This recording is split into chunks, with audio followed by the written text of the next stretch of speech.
తమిళ star hero Dhanush, Bollywood beauty Mrunal Thakur మధ్య ఏదో నడుస్తోందంటూ గత కొంతకాలంగా సోషల్ మీడియాలో జోరుగా ప్రచారం సాగుతోంది. అయితే ఈ వార్తలపై మృణాల్ స్పందిస్తూ తమ మధ్య కేవలం స్నేహం మాత్రమే ఉందని, అంతకుమించి ఏమీ లేదని క్లారిటీ ఇచ్చే ప్రయత్నం చేశారు. మా మధ్య డేటింగ్ వంటివేమీ లేవు. ధనుష్ నాకు ఒక మంచి స్నేహితుడు మాత్రమే.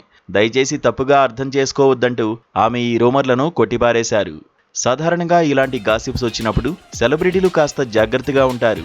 కానీ ఈ జోడీ మాత్రం తరచూ వార్తల్లో నిలుస్తూ అందరి దృష్టిని ఆకర్షిస్తోంది.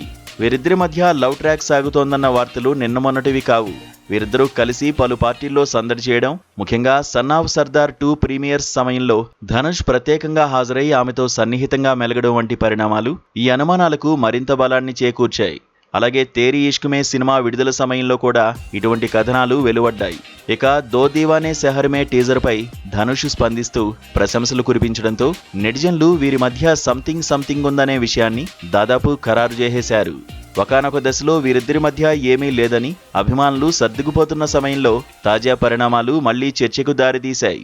ప్రస్తుతం డెకాయిట్ హిందీ ప్రమోషన్లలో భాగంగా అడవి శేష్తో కలిసి పాల్గొన్న ఒక ఇంటర్వ్యూలో మృణాల్ అనర్గళంగా తమిళంలో మాట్లాడి అందరినీ ఆశ్చర్యపరిచారు. మృణాల్ ఇప్పటివరకు నేరుగా ఒక్క తమిళ సినిమా కూడా చేయలేదు.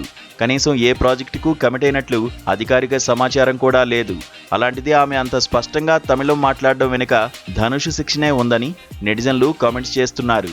ఈ క్రమంలోనే మృణాల్ తరచూ చెన్నై పర్యటనలు చేయడం వెనుక కూడా ధనుష్ ఉన్నాడని గుసగుసలు వినిపిస్తున్నాయి.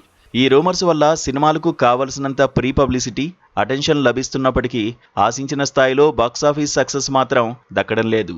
మృణాల్ తమిళం నేర్చుకోవడం వెనుక ఉన్న అసలు రహస్యం ఏంటో, అలాగే ఈ తాజా గాసిప్స్ పై ఆమె మళ్లీ ఎలా స్పందిస్తారో వేచి చూడాలి. ఈ వార్తలు కేవలం ప్రచారం కోసమేనా, లేక నిజంగానే వీరి బంధం స్నేహానికి మించి ఉందా అనేది ఆసక్తికరంగా మారింది.